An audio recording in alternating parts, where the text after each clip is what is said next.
I would go through a full 45-minute, hour-long interview just for them to turn around and say, we love the way that you are, you've got a great energy about you, you speak really well, we've got no doubt that you'll do really, really well, but you can't have a job with us because of the way you look. Welcome to Career Relaunch, the podcast dedicated to helping you reinvent your career. My name is Joseph Liu, and I'm here to help you gain the clarity, confidence, and courage to overcome the challenges of changing career paths so you can do more meaningful work and truly enjoy your professional life.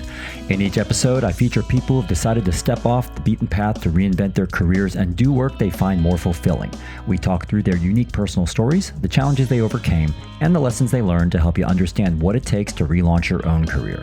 Today, my guest is going to share his story of relaunching his career as a tattoo artist to move into real estate, then financial services marketing. We're going to talk about managing the judgments of others and overcoming the stigma of not having a traditional career or education. Afterwards, I'll share my own thoughts on how I decide whether to take on or ignore the opinions of others. Before we get started today, as a follow-up to the fireside chat I hosted in December on career change, many of you who joined that event said that you'd be interested in hearing more about personal branding. So I wanted to let you know I'm hosting my next virtual fireside chat on February 22nd on personal branding during career transitions. We're going to talk about how to define the components of your personal brand, build a professional brand without seeming inauthentic, and how to reinforce your personal brand online and beyond. If you want to join this free virtual fireside, you can sign up at careerrelaunch.net/222. We've already got people registered from the US, UK, Spain, Portugal, and the United Arab Emirates. So it's also a nice way for you to connect with fellow Career Relaunch listeners around the world. Just so you know, space is limited to the first 50 people who register. Again, you can learn more and sign up at careerrelaunch.net/222. Okay, on to today's interview. Today, I'm speaking with Brad Stewart, who has quite the career story to share. Brad left high school to spend a decade in the tattoo industry as a tattoo artist, working at and managing various shops around Sydney. And he lived and breathed the lifestyle. We're talking gangsters, parties, drugs, you name it. He describes his late teens and early 20s as quite a wild time in his life. Then, at the age of 27, he did a complete 180. He went through 2 years of intensive laser tattoo removal as he pivoted into a career in real estate, which was part of his total life transformation. After 5 years in the property industry, Brad wanted to try and find a more meaningful career path, so he initially gained some marketing experience by taking an entry-level job at a ticket-selling company. But unfortunately, after 12 months, he was made redundant due to COVID's impact on the event industry. But eventually he landed a job in the financial services industry, where he currently works as a marketing manager for the Retail Employees Superannuation Trust, also known as Rest Super, one of Australia's largest retirement funds. Now, I was excited to talk with Brad because, well, to be honest, in my line of work, it's not every day that I run into a professional tattoo artist. So I was mostly curious to hear all about that. But Brad's also managed to relaunch his career multiple times with no university degree or formal education in the face of a lot of judgment. So we're going to talk through what he did to overcome what others may initially consider to be a limitation and the proactive steps he took to move forward when he felt stuck in a rut. You can get all the show notes from today's episode at careerrelaunch.net/80. Brad spoke with me from Sydney, Australia. Well, good morning, Brad. Thanks for your time this morning and welcome to Career Relaunch. It is great to have you on the show. Thanks very much, Joseph. I'm looking forward to chatting with you. All right, well, let's dive right in here. I would love to start, first of all, by understanding what you're focused on right now in your career and your life. Then we're going to go back in time and talk about your very interesting career journey from there. Absolutely. Well, at the moment, I'm from Sydney, Australia, as your listeners could probably tell by the accent. Married, got a lovely little family, got 2 beautiful chihuahuas and a cat here. I'm currently a marketing manager for a superannuation fund. And what superannuation is, just for a bit of context, it's sort of the Australian equivalent to the 401k that is over there in the States. So when a employee has a job, they get paid a salary. And on top of that salary, it's compulsory that the employer pays an extra 10% in superannuation. And that superannuation goes to a fund, and we manage that money on behalf of that particular member. And we make sure that their returns and their retirement outcomes are the best that they can be. So they can draw down on that money in form of a pension or a lump sum when they retire. It sort of helps them in their older years. Okay. And you mentioned that you've just, I guess, recently gotten married. Is that right? That you guys got married right at the start of when COVID kicked off, if I remember correctly. How's that been? Like, how's married life been during COVID? It's been really good. It's been great. So we were due to do something in 2020 when COVID first hit. And we decided to sort of hold that off and just sort of see what happened, because my partner's got quite a big family and we would have loved to have a beautiful celebration as everyone would. But when we sort of hit the start of 2021 and things weren't looking like they were going to go away, we decided to basically just elope here in Sydney. So we woke up one day and decided that, hey, today's the day, and away we went, just her and I, and it was beautiful. So coming up to 12 months now. So it's married life is bliss, Judge. Oh, good. Very good to hear. All right. Well, I know that you mentioned you're working at a superannuation fund right now. So in the space of retirement planning, that is very different from what you started doing at the very beginning of your career. So I was hoping we could go back in time and talk about the chapter from your teenage years through to your late 20s when you were a tattoo artist. And I think it's probably fair to say that that's probably not the very first thing that most kids would say they want to do when they grow up, when you ask them what they're going to do when they're going to grow up. Yeah. How did you get into that? And then we can move forward from there. Absolutely. So growing up, Joseph, I didn't know what I wanted to do. I mean, for me, I sat in school and I went through school, didn't particularly want to be there. I had a lot of anxiety as I sort of hit my early teenage years, thinking, what am I going to do when I leave school? I have no idea. People that they grow up wanting to be policemen, they grow up wanting to be firemen, doctors, whatever the situation was. And I had absolutely no idea. But I ended up hanging out with a couple of kids around the neighbourhood who, one in particular's older brother owned a tattoo shop. And that whole lifestyle of tattoos and, big tough guys and that whole scene for a impressionable 15, 16-year-old not really having much direction with where they wanted to go seemed quite appealing. So it's something that I kind of just fell into, if that makes sense. And the more I sort of immersed myself in that lifestyle, I had a natural talent for art that I didn't really realise I had until I started in that particular role. And it just I fell into it and it just kind of snowballed from there. And this was during high school, is that right? That you left high school to pursue tattoo? Yes, I left school at year 10, at the end of year 10. So it was just before I turned 17. And I started sort of working in a shop in a place called Parramatta, which is here in Sydney. It's probably the second largest city in Sydney. And I started my apprenticeship and away I went. Were you thinking that you were going to leave high school when you started high school? Were you planning on finishing? Was that something that was crossing your mind? No, I always wanted to leave. I really, school for me was just a place I had to go. And I wasn't a naughty kid or anything like that, but I just didn't want to be there. And I was just really disinterested in school. But again, I had the issue on the other side, whereas it was like, well, what am I actually going to do if I'm not here? I sort of found a job in a shop, and that was an excuse for me to get out of there. So you get into this world of, I'm going to just call it broadly, becoming a tattoo artist. And I know you sent me a few articles before we spoke today about the scene in that industry. Can you just give me a glimpse into just what the scene is like in the tattoo industry and working at a tattoo shop? And part of the reason why I ask, Brad, is like you and I have, I guess, met virtually on camera, and you can probably tell I'm a fairly clean cut guy. And I have to admit, I've never stepped foot in a tattoo parlor. What's that world like? It's different. And I think since I've left, things have somewhat changed and cleaned up a little bit. But the industry in Sydney is essentially run by outlaw motorcycle clubs, so biker gangs. Basically, to own a shop, you need to be in a bike club or you need to be paying someone in a bike club.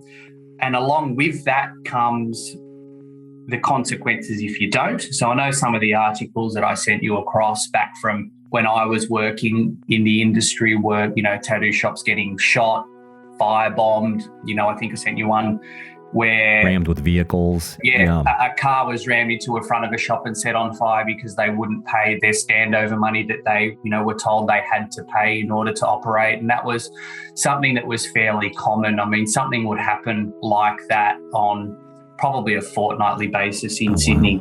So it really was a dangerous industry to be in, and it was a dangerous workplace to be in. I know that there was a particular shop that I was working at in Western Sydney, and, once every couple of weeks, the boss would walk in and he'd say, lock the back door, lock the front door, don't let anyone in except your customers because, this or that's going on and we might get a knock on the door.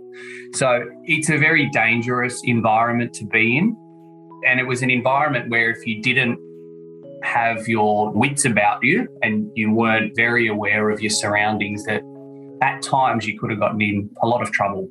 Was this something that you felt each and every day? And I guess what's behind my question is, I guess the average person who comes onto this show is not someone who works in what would we consider, I guess, a dangerous industry.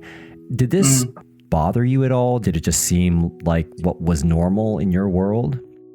Well, when I first got into it, I was attracted to that sort of lifestyle. The whole ego image that you're projecting to people, I'm working in a tattoo shop, I'm hanging out with these kinds of people. It's one of those things that made me puff my chest out and be proud of it.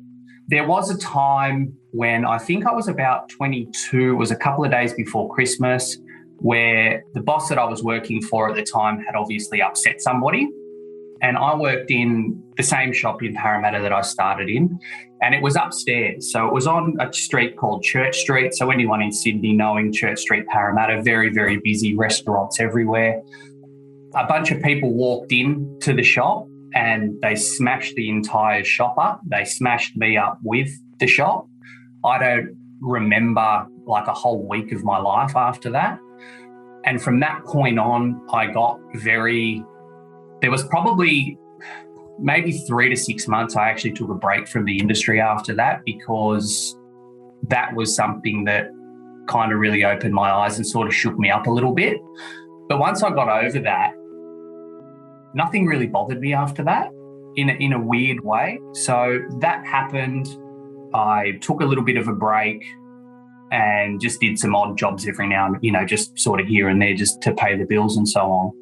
And then, it was like, if that didn't stop me, nothing will. And I was totally fine after that. At this point, you've been in the industry for a few years and you had this happen. You decide you're going to stay in the industry. Before we talk about your transition, can you also give me a glimpse into who was your clientele? Like, could you give me a sampling of the types of people who would come into your shop to get tattoos?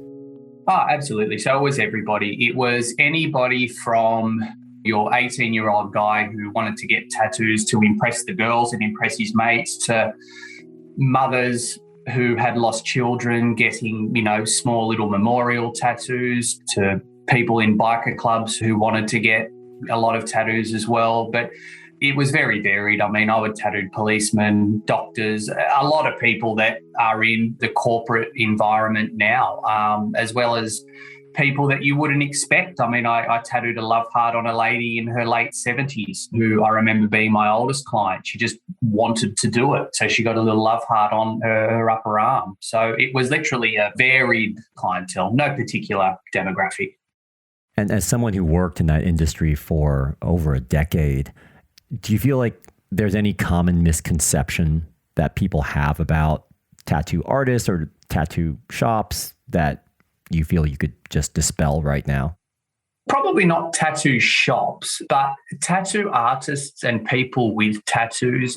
There's obviously that stigma where if you're covered in tattoos or you've got a lot of tattoos that you're, some kind of horrible criminal or some kind of really bad person, or, whatever the case might be. But everybody gets tattoos. And I often say, and I said to my mother when I came home with my first really visible tattoo, I said, if this is the worst thing I ever do, you should be happy, because it's a reflection on, who you are. People are putting on their bodies things that mean a lot to them, that represents them.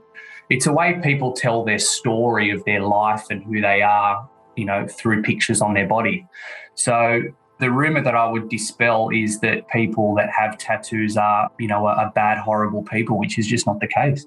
I'm one of those people who is probably somewhat judgmental with people who have tattoos. Yeah. I don't know why. It's like a stereotype. Well, it's a good reason, though. I mean, if you look at these shows and these shows on TV and these news Prison Break or reports something. Prison Break and, but even like, reality crime shows and Australia's or America's most, they're always tattooed people. All the gangsters are always tattooed. And it's that stigma, but it's the normal people that also enjoy looking that way and doing those kinds of things that are totally normal. It's a funny one, because even myself now, like, I often look at some people and go, oh God, I don't want to walk past you. And then I kind of look at myself and go, hang on a minute, what are you doing? And funny story, my wife actually ordered an Uber once, and she refused to get in it because the Uber driver had a sleeve tattoo and had a tattoo on his head. And she goes, I don't want to get in the car with him because he's covered in tattoos. And I said, darling, look who you're married to. It's just, there is always that stigma there. Yeah. Yeah, it's very hard to get rid of. You're working in the tattoo industry from your teenage years through to your late 20s. Can you take me back to the moment? It sounds like it wasn't that moment you shared earlier when you got beaten up in the shops and the shop got kind of ransacked. Can you take me back to the moment when you did decide, okay, something's got to change in my career? It was a culmination of things. So I was in the industry for, circa 10 years at the time. And I was looking at older people, older tattooists that had been in the industry for 20, 30, 40 years. And I was just starting to observe as I got older myself and started to mature a little bit myself, how I wanted the rest of my life to pan out. And there's no better way than seeing how you're going to turn out, I don't think, than seeing the way the people around you are or have turned out. So for me, it was a decision that I literally woke up one day and made the decision that there was more to life for me. I wasn't interested in doing this anymore. I wasn't interested in being around this environment anymore. And I made the decision to change. So there was no catalyst. It was just a build-up of probably 6 to 12 months of seeing this person over there, seeing that person over here, and just saying, I don't want this life anymore and I want more. And then what did you do next when you realized that you wanted to make a change? Well, I started to change myself. So I was, always had the short mohawk haircut. I was always someone who never really took a great deal of pride in my appearance when I was in that industry. So I started by making some changes to myself, the way I dressed, the way I had my hair, the way I spoke, the way I interacted with customers, just to bring myself a level above what I was previously. And then the big decision for me, Joseph, was what am I going to do? By this point, I had tattoos on my hand right down to my fingertips on both hands. I had tattoos right up to my chin, all along my throat, my neck. I've got tattoos up my head. And I kind of sort of thought, well, what am I going to do for the rest of my life? I've made the decision that, working in the tattoo industry isn't it, but what is. So what I did is I started to research what I was going to do with the rest of my life. And I literally sat down one afternoon and I went on Google and I Googled something along the lines of, what job can you do where you don't have a qualification that pays a fair, decent salary?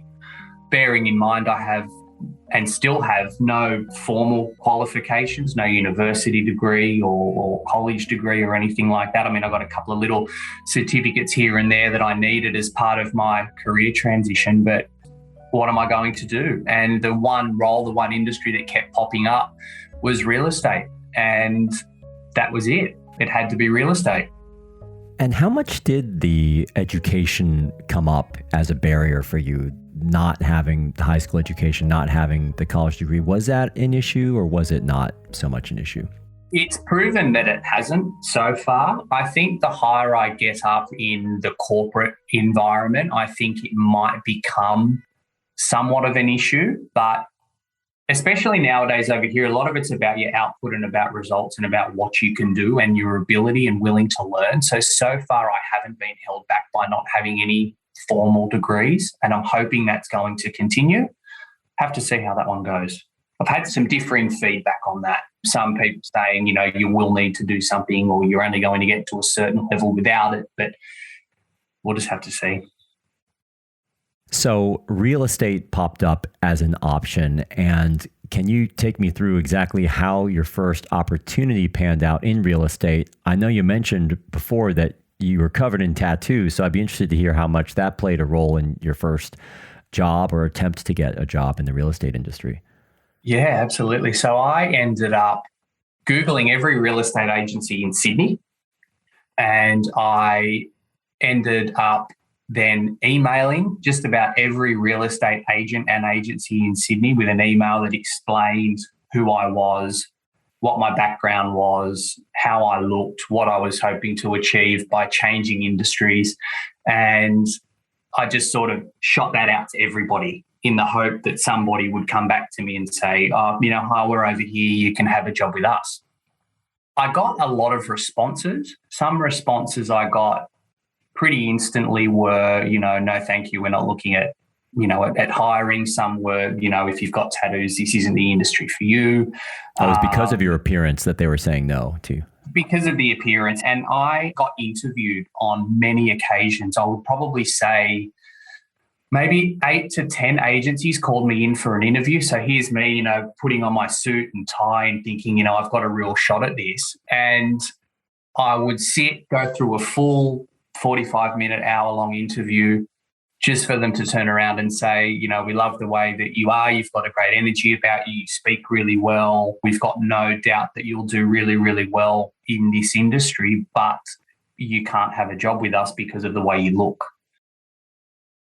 And that happened multiple times.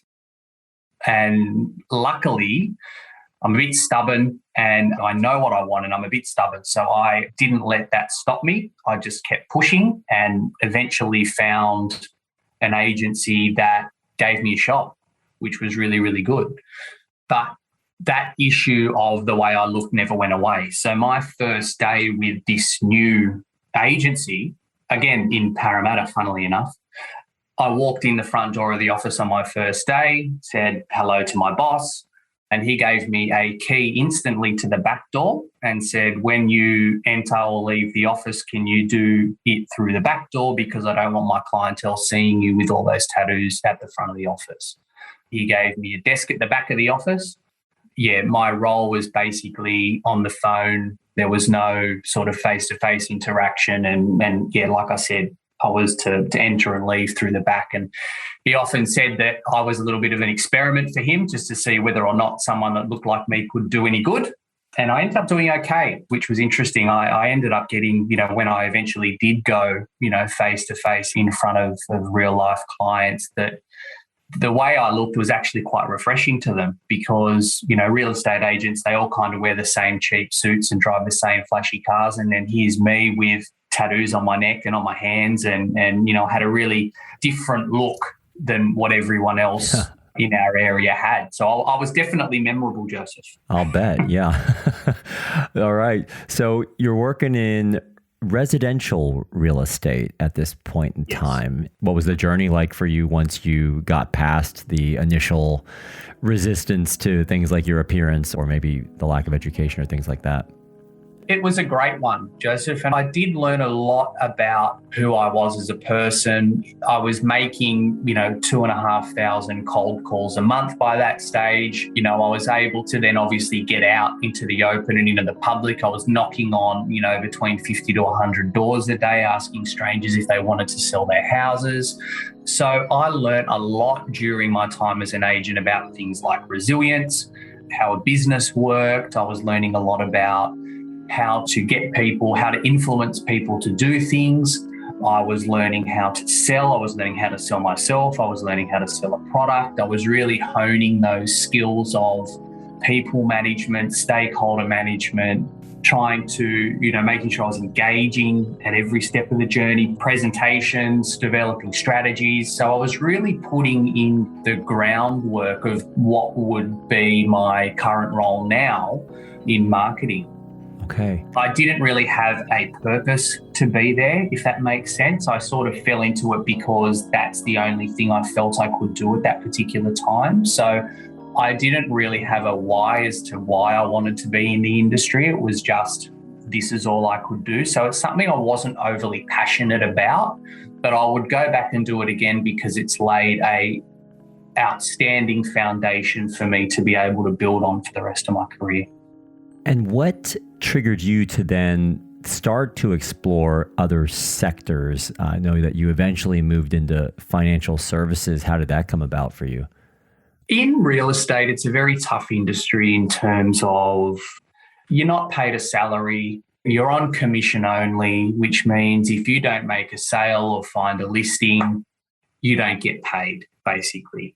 And along with that comes the cutthroat culture in a particular office where you'd be, in some instances fighting with the person on the desk next to you about who's going to get the particular listing or who gets to make the sale. And if you're not in that industry for a very long time, you don't get the opportunity to really develop that clientele and develop those relationships. And if you're not in an office that really supports development and growth, and you're in an office that's really focused on nothing but numbers, it gets to a point where you're not doing very well and you are sort of bound by market forces and other different things. So the market will go up, the market will go down, nobody will sell, then all of a sudden it'll roll over again and there'll be a lot of properties on the market for sale. And for me, financial security is a really important thing.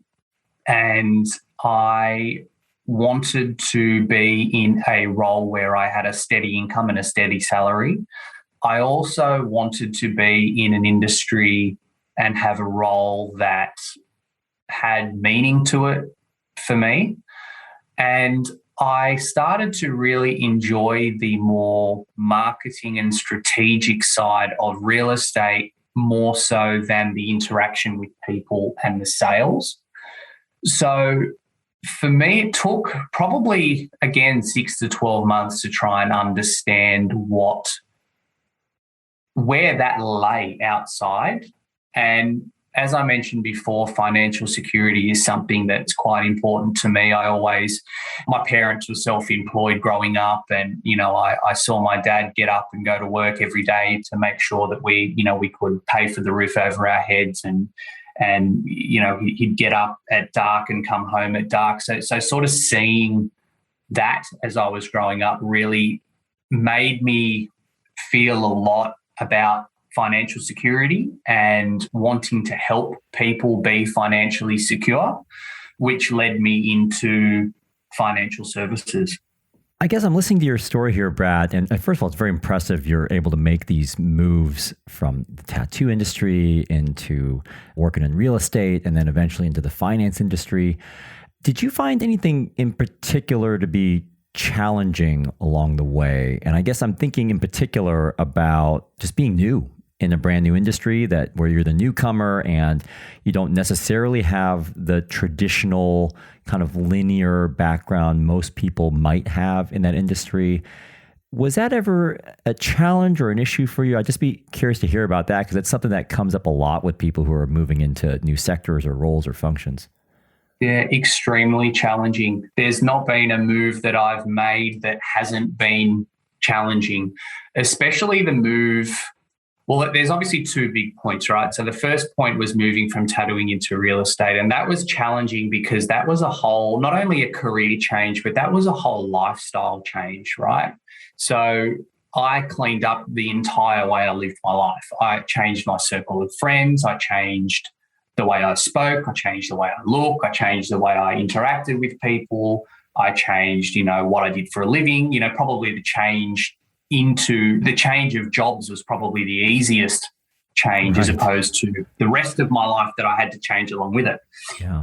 Moving from real estate into the marketing world was a big challenge, and a challenge that I kind of still face today, even though I'm in a position where I feel like I'm supposed to be. So the marketing world, as you probably know yourself, it's very much based on experience. So I, not having that qualification, not having in real estate the formal marketing experience, even though a lot of what we did in real estate was marketing.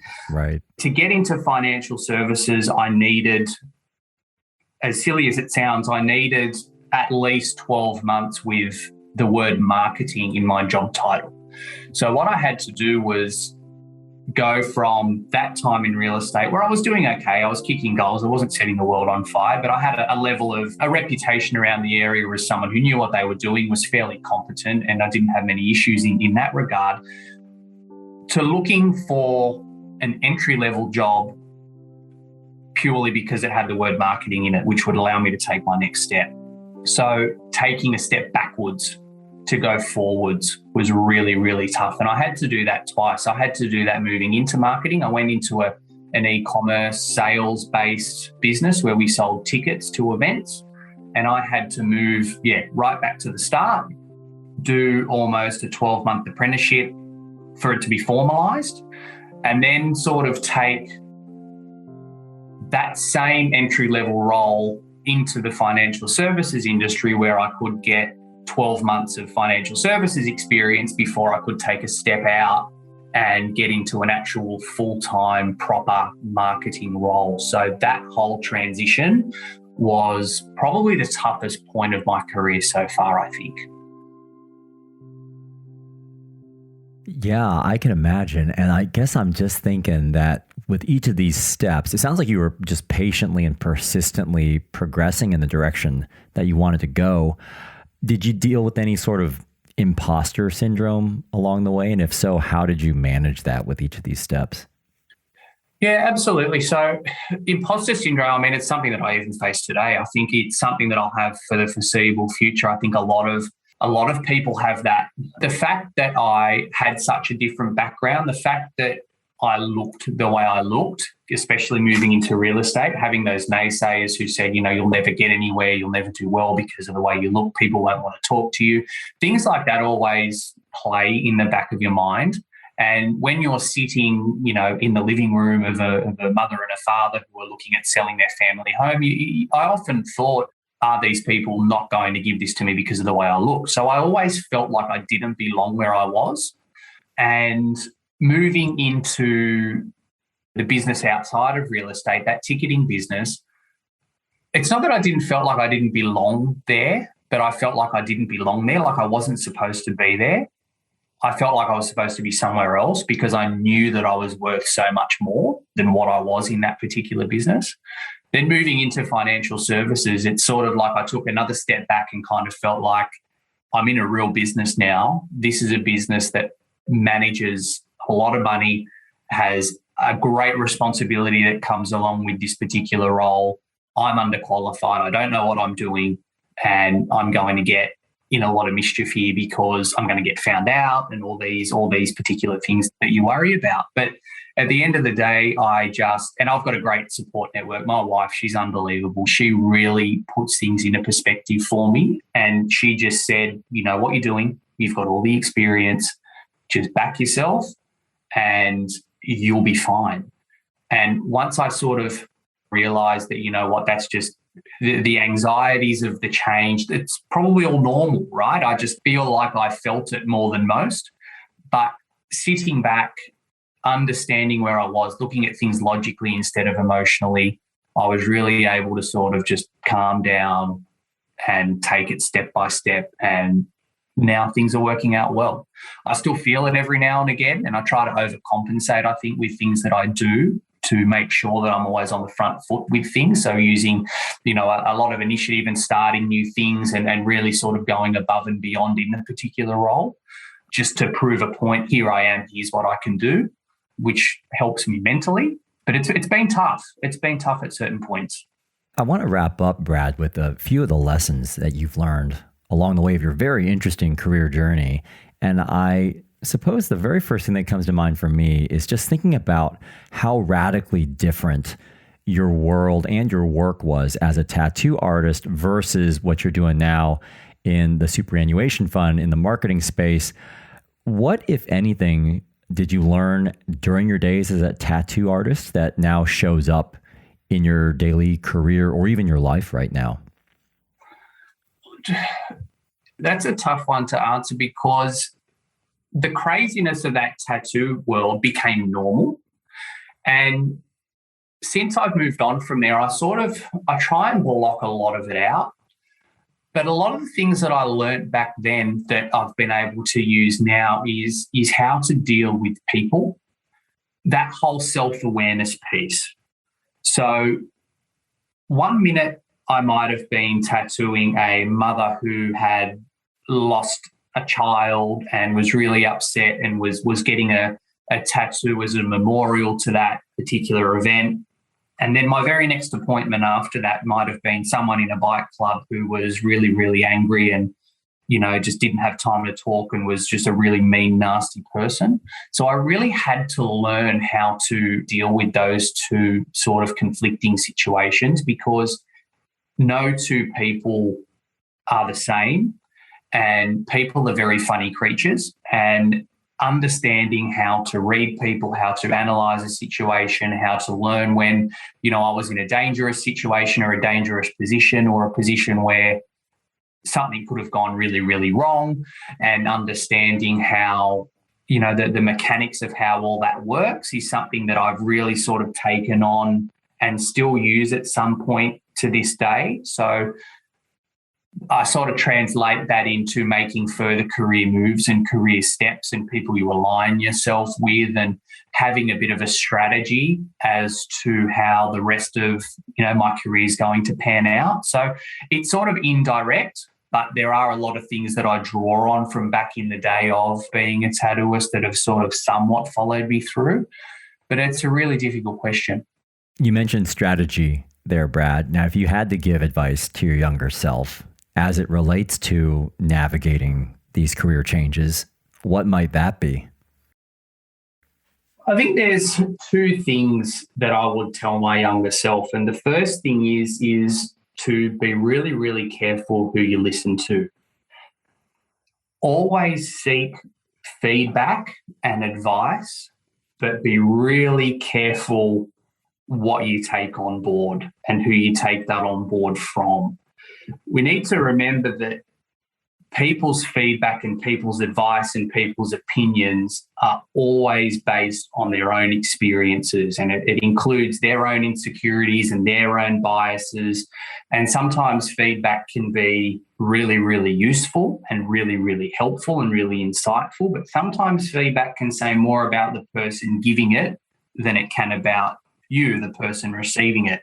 There's a lot of frenemies in the corporate world, I've come to learn. It's understanding who's on your side, who's on your team, and just being really, really careful around that. The second thing that I would tell myself would be make sure every move you make is very deliberate and very purposeful, not getting distracted with flashy lights and things that shine all the time, and making sure that everything you do aligns to why you're doing what you're doing. Every career move you make aligns to your long-term goal, and really block out the distractions and don't be too easily influenced. That is some really great advice there, Brad. I think that there's so many people who whether you solicit the opinions or not of those people, they want to weigh in on your on your career decisions and your moves. And you're absolutely right. It's completely biased by their own experiences and their own insecurities sometimes. And so it's hard to find somebody who's truly objective with this kind It of is, stuff. and if I listen to everybody when I first, every interview I went into as a real estate agent, if I listened to all of them, I wouldn't be here today. I'd probably still be sitting in a tattoo shop somewhere because, again, to them, they had a bias that tattooed people weren't going to amount to anything or wouldn't fit in the industry. And I chose not to take that on board when I very easily could have taken that on board. And if I had of, I wouldn't be here. So it's just being very mindful about who you listen to. Well, okay, last question here for you, Brad. You mentioned earlier that you learned a lot about yourself as a person through some of these moves. And clearly you've faced a lot of naysayers along the way, and yet you persisted through it all. When you think about your own career change journey, going from tattoo artist to working in real estate to financial services, is there one thing in particular that you have learned about yourself that really stands out to you? What I've learned is I'm actually able to do anything I want to do. Going through life, there's always doubt. You're always questioning whether what you've done is the right decision. And, you're always sort of thinking, should I have done something different? Am I on the right path? What I've learned about myself is I have the guts to change. I'm pragmatic enough to be able to do that. And I've learned that I can literally shape my own future however I want to. And it's up to me to do that. And I've got the ability to do it. So it's that whole part of believing in myself. And even though there's been times where I've felt like I'm in a position or in a role where I haven't belonged, I do belong right where I am right now. And I can do anything I put my mind to. Thank you so much, Brad, for telling me more about your former life as a tattoo artist and how you made some of these radical career pivots in the face of a lot of challenge. And as you just mentioned, the importance of being selective about whose opinions you take on and the power of belief. So best of luck to you with your current role, and I hope it all continues to go well for you. Thank you very much, Joseph. It was great to have a chat with you, and thanks for giving me the opportunity to come on your show. So I hope you heard some useful insights from Brad about overcoming the judgments of others, managing imposter syndrome, and entering a new industry when you haven't followed a traditional career path to get there. Now it's time to wrap up with today's Mental Fuel, where I'm going to pick up on Brad's point about being careful whose advice you listen to. Before we get to today's Mental Fuel, I wanted to thank Harmony Design for supporting this episode of Career Relaunch. The Harmony Standing Desk offers a smarter, healthier way to work with its simple design that fits into any workspace. It's the standing desk I use myself, and Career Relaunch listeners can get 15% off any Harmony order by visiting careerrelaunch.net/harmony, spelled HARMONI, and using discount code RELAUNCH. This is the part of the show called Mental Fuel, where I finish the show with a brief personal story related to one of the topics we covered today and wrap up with a simple challenge to help you move forward with your own career goals. And for today's Mental Fuel, I wanted to pick up on something Brad mentioned about always seeking feedback and advice, but being careful whom you listen to. He mentioned that people's advice is really based on their own experiences, insecurities, and biases. And I couldn't agree more with what he said about feedback often being more about the person giving it than the person receiving it. So I thought I'd share some examples in my own life of people giving me good advice, others giving me bad advice, and how I decide whose opinions to take on and whose to politely ignore. So I definitely agree that feedback and advice can be incredibly useful, especially when you're trying to do something you haven't done before, whether that's related to work or something else in your life. Just to share 3 quick examples of perspectives that I found really helpful and astute during my own career transitions. First, going back nearly 2 decades, when I was a recent college grad working in Washington, D.C. after dropping out of medical school, I was really trying to decide what to do next. And I began thinking about a graduate school path as an alternative to medical school. And I remember almost word for word, like it was yesterday, a very specific conversation with Dan Mendelsohn, who was at the time the founder of the consulting firm I worked for called Avalier Health. And we were having a catch up in his office, and I was asking him for his advice about potential graduate school options. He asked me what I would enjoy doing in the future. And I remember telling him that I would love to be up in front of an audience one day giving talks. And at the time, in my early 20s, I felt like that was a pretty nice aspiration to have. But I remember him immediately pushing back a bit and very bluntly saying, "That sounds very generic to me." He went on to recommend I give my aspirations a bit more thought. And until I gained more clarity and specificity on the exact context for these future talks, he wouldn't recommend I make any decisions about my future or about graduate school. Now, that wasn't exactly what I wanted to hear, but I found it very useful because it forced me to think more carefully about what I wanted to do and avoid making a hasty decision. That additional thought eventually led me to choose business school over graduate school in psychology, which ended up being one of the best decisions I made for my career and my life. I later received some good advice from a guy named Yogan Patel, who was an intern at the company at the time doing his joint MD-MBA degree at Duke, and ended up being quite a trusted friend of mine over the years. And I remember talking with him about when to apply to business school, thinking I might put it off for a year. And he was the one who encouraged me to go ahead and apply, helping me realize that an additional year of work wouldn't make a material difference to my application or even my experience during business school. So I went ahead and applied that year, but only to one school, which was my top choice school, just to kind of see what would happen. And I ended up getting in with multiple scholarships, and the rest was history. Finally, just to finish up with a non-work example, I've also gotten some pretty good advice in the swimming pool of all places. As someone who spent most of my life afraid of the water, swimming has never really been my forte, and in fact, I've always been pretty bad at it. But it's good exercise, and I decided to pick it up as my sport of choice when I moved to the UK about a decade ago. And I remember a few years ago at a pool in Southampton, this random guy in his mid-60s told me that I needed to try and put my face in the water more so I could swim faster. Now, up until that point, I've been swimming with my face out of the water for years, kind of flailing around out there. And at first, I kind of snapped back at him. And I actually said, "I'm not here to go fast," which is kind of a funny, immature thing to say. Then when I came around for another lap, he actually demonstrated to me with his arms and head how to do this, even though I didn't ask him to. My immediate reaction was to think, "Dude, I don't need your help. I didn't ask for your advice. It's none of your business how I swim." But you know what? The next day, I bought a pair of better goggles and I worked on it. And then worked on it some more in the upcoming weeks. And that piece of unsolicited advice from a guy whose name I'll never know forever changed how I swim, and for the better.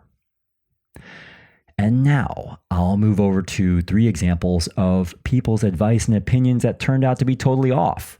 And I'll go through these a bit more quickly. So when I was living in Honolulu, Hawaii, looking for my first job there after graduating from college, I remember connecting with a guy named Lowell. I won't mention his last name, although I kind of want to, but I won't. Anyway, this guy worked in finance, and I was asking him about what work options existed for someone like me on the island. And I will never forget how he responded by telling me, and I quote, "You will never find anything substantial to do here."